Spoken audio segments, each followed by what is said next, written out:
بسم الله الرحمن الرحيم. يسبح لله ما في السماوات وما في الأرض الملك القدوس العزيز الحكيم.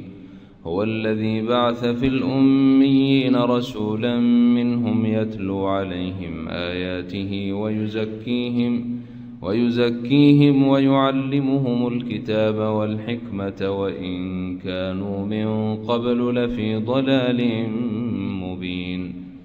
وآخرين منهم لما يلحقوا بهم وهو العزيز الحكيم. ذلك فضل الله يؤتيه من يشاء والله ذو الفضل العظيم. مثل الذين حملوا التوراة ثم لم يحملوها كمثل الحمار يحمل أسفارا بئس مثل القوم الذين كذبوا بآيات الله والله لا يهدي القوم الظالمين.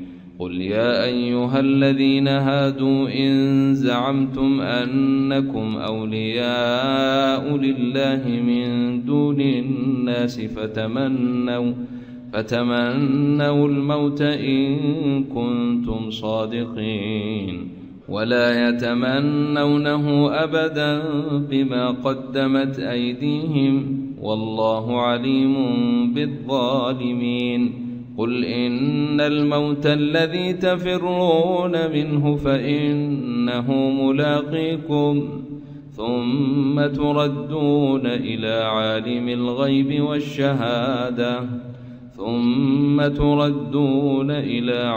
الغيب والشهادة فينبئكم بما كنتم تعملون. يا أيها الذين آمنوا إذا نودي للصلاة من يوم الجمعة فاسعوا إلى ذكر الله وذروا البيع ذلكم خير لكم إن كنتم تعلمون. فإذا قضيت الصلاة فانتشروا في الأرض وابتغوا من فضل الله واذكروا الله كثيرا لعلكم تفلحون. وإذا رأوا تجارة أو لهوا انفضوا إليها وتركوك قائما قل ما عند الله خير من اللهو ومن التجارة والله خير الرازقين.